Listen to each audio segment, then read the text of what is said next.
University of Florida, Dr. Kent Fox.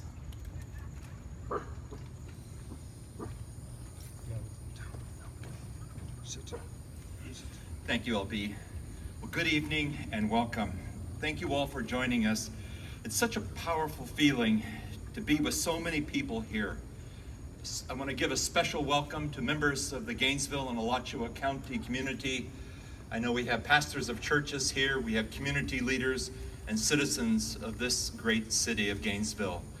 I also want to give a special thanks to members of the UF community, the faculty, the staff, and the students that are here and the administrators. Thank you for participating this evening.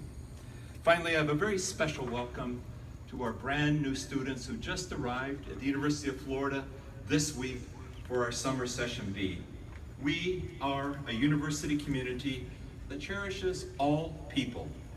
And new students, we welcome and embrace you as you are, knowing that you're going to strengthen us as we are. Tonight, we have lit Century Tower, University of Florida's most iconic symbol, with the rainbow colors, as we have each night since shortly after the shootings at the Pulse nightclub in Orlando.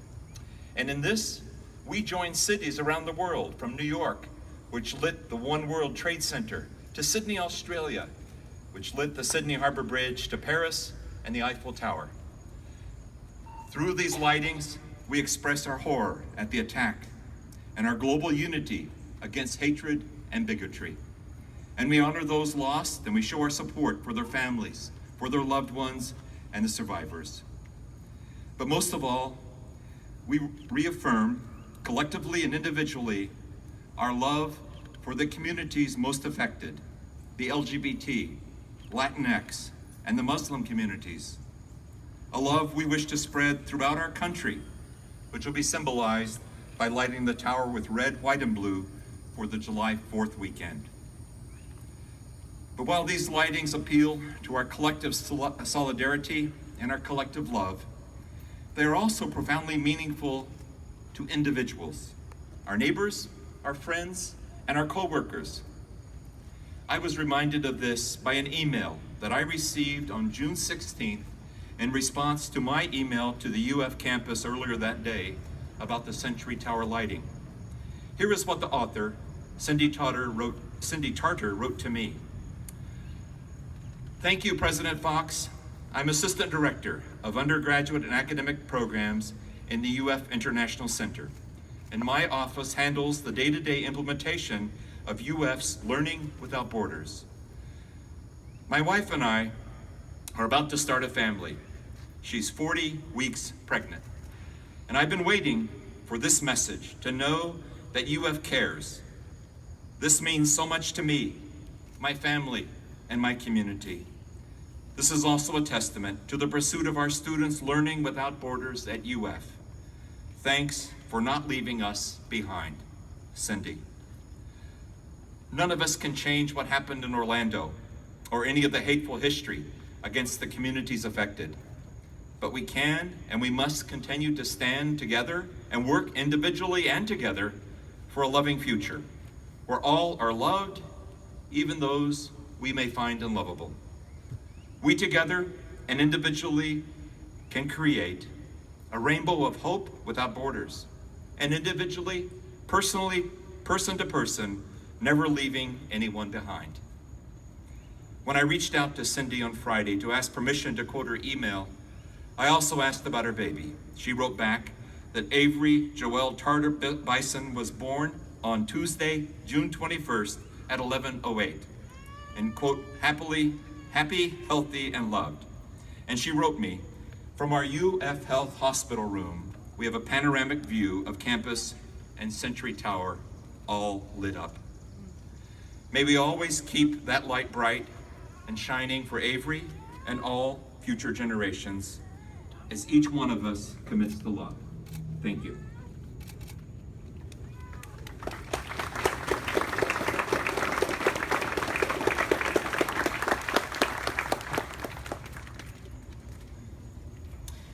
Thanks, Dr. Fox. I'd like to now invite Rick Garcia, Vice President, Pride Student Union.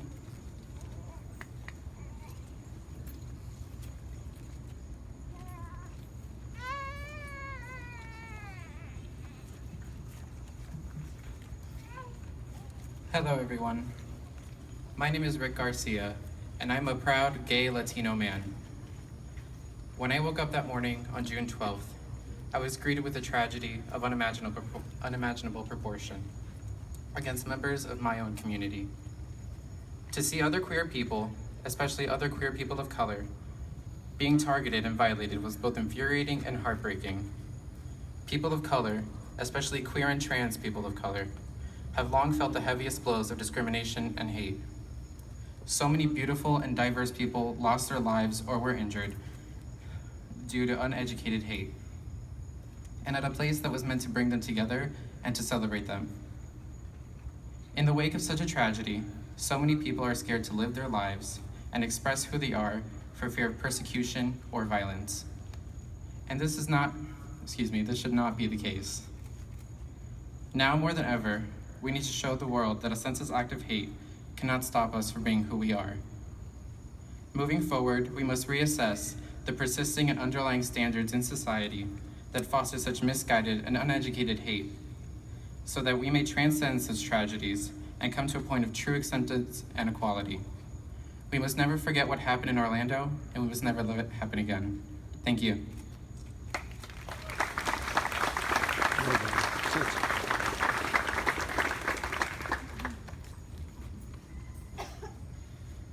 Thanks, Rick. Our next speakers are Gabe Lar, Director of Hispanic Latino Affairs at the University of Florida, and Diana Moreno, Program Coordinator for Hispanic Latino Affairs.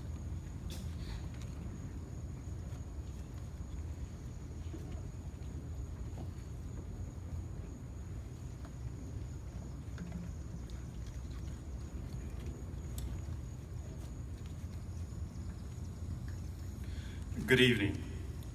First and foremost, on behalf of Hispanic Latino Affairs and Multicultural and Diversity Affairs, I want to extend the deepest condolences from our familia to the entire Latinx and LGBTQ community nationwide and to the victims of this horrific tragedy. Our thoughts and prayers are with you.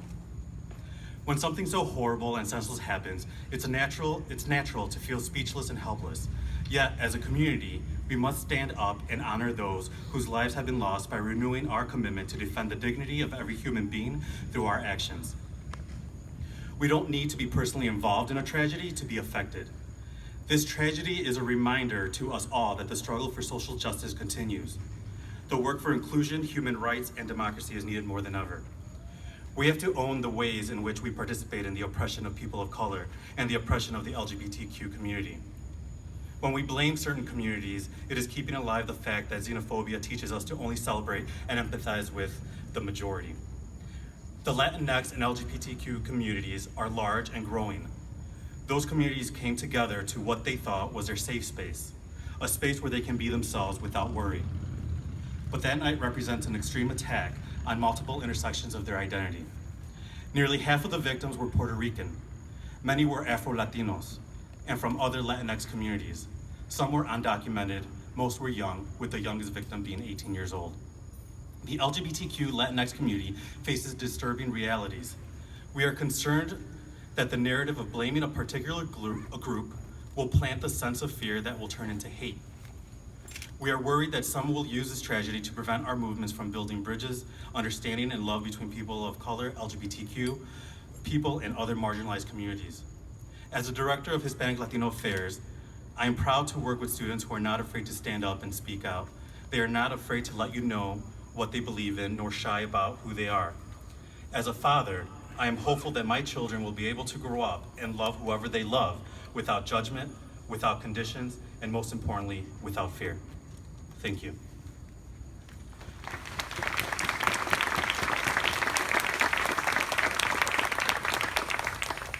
At this time, we would like to have a moment of silence as we will read the names of the 49 victims.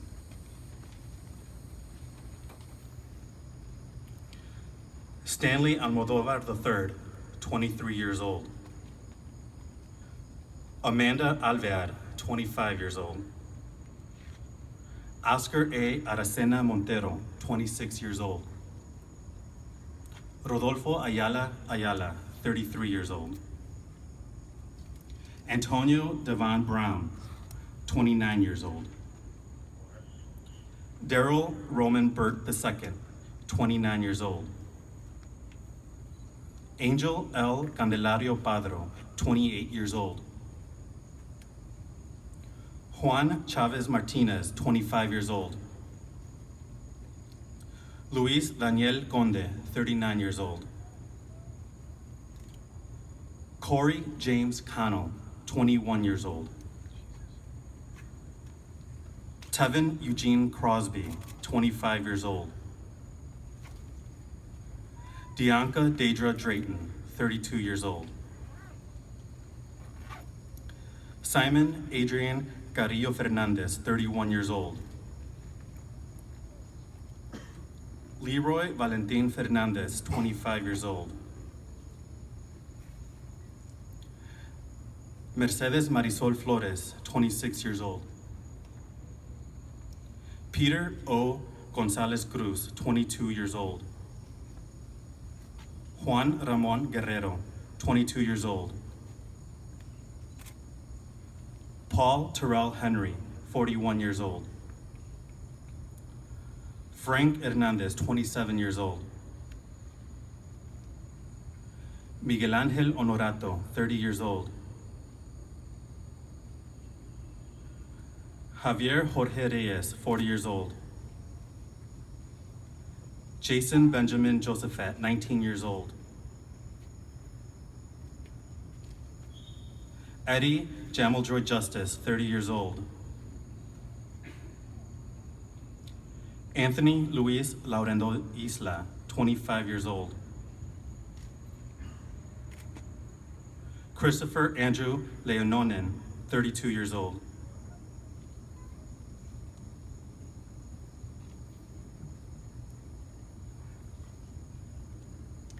Alejandro Barrios Martinez, 21 years old. Brenda Lee Marquez McCool, 49 years old.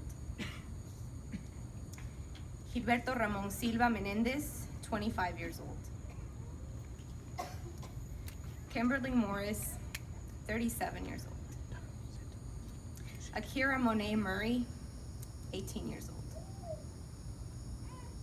Luis Omar Ocasio Capo, 20 years old. Geraldo A. Ortiz Jimenez, 25. Eric Ivan Ortiz Rivera, 36. Joel Rayon Paniagua, 32. Giancarlos Mendez Perez, 35. Enrique Rios Jr., 25. Jean C. Nieves Rodriguez, 27. Javier Emanuel Serrano Rosado, 35. Christopher Joseph Sanfeliz, 24. Yomeri Rodriguez Olivan, 24. Edward Sotomayor Jr., 34. Shane Evan Tomlinson, 33. Martín Benítez Torres, 33. Jonathan Antonio Camuy Vega, 24. Juan Rivera Velázquez, 37. Luis Vielma, 22. Frankie Jr. de Jesus Velázquez, 50 years old. Luis Daniel Wilson León, 37. And Gerald Arthur Wright, 31 years old. It never gets easier to read those names. These are some of the names of mis hermanos y hermanas that perished at the hand of hatred and bigotry on the early morning hours of June 12th in Orlando, Florida. Their names, they sound like my name. Their faces look like mine. They probably spoke and dreamed in 2 languages. Hablaban y soñaban en 2 lenguajes. They also had to navigate the complicated double marginalization of being both LGBTQ and Latinx in our current political climate. And they were taken from us on a night where they were trying to have a night of fun and freedom. Why is it important for me to point out that this happened at a gay nightclub on Latinx Night. For victims who share many of my experiences, this is one of the few spaces in which they can honor all of their identities, their gender expression, their sexual orientation, and their cultural identity, a culture to which music is so important. And this is the place where they were taken from us. For some of them, being on this list of victims is how they came out to colleagues and relatives. Let's reflect on that for a minute.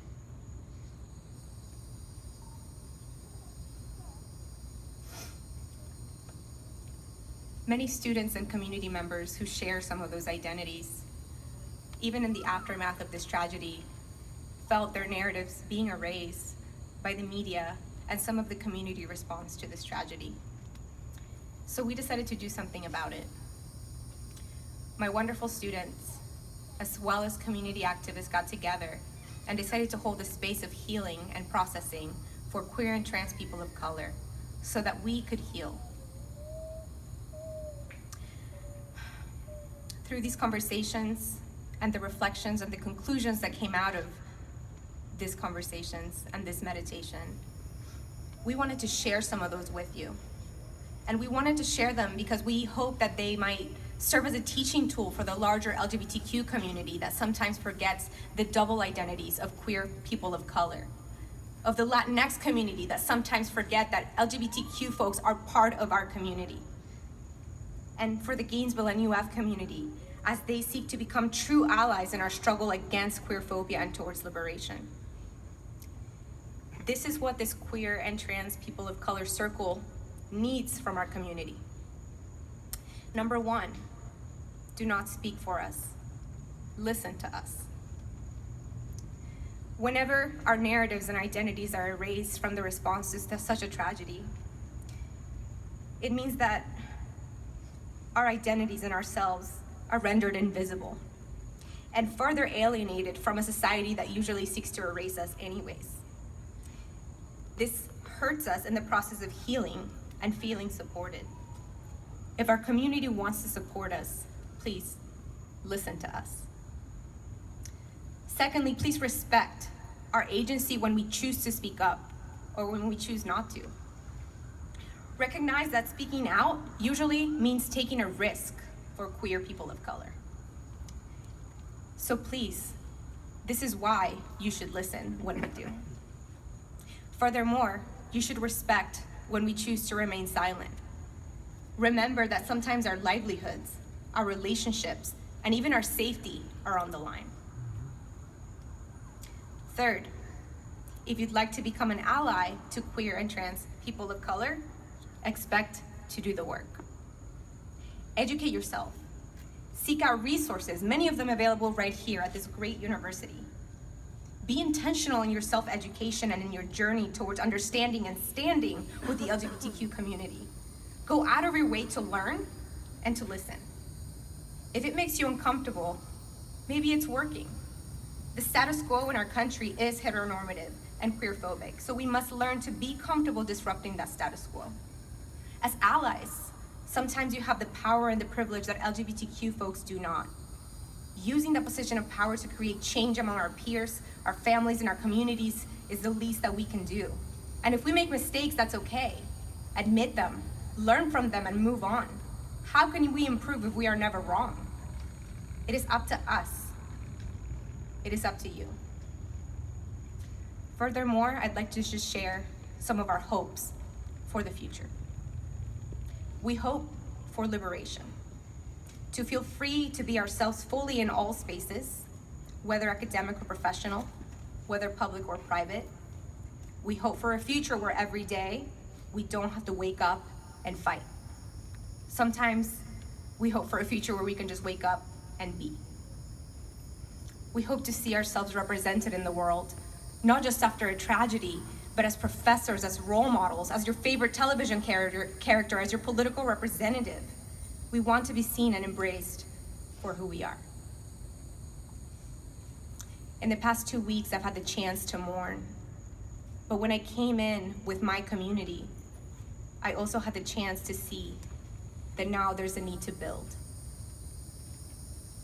As a professional staff, it is my job to serve and support our students at this university. But in the past 2 weeks, it is the bravery and the work and the words of my students that have supported me and educated me. So I have 3 words for our LGBTQ students. We see you. Especially for our students of color, we are here for you. And I have 3 words for our allies. We need you. We need you to build together a world in which what happened in Orlando could never happen again. Thank you.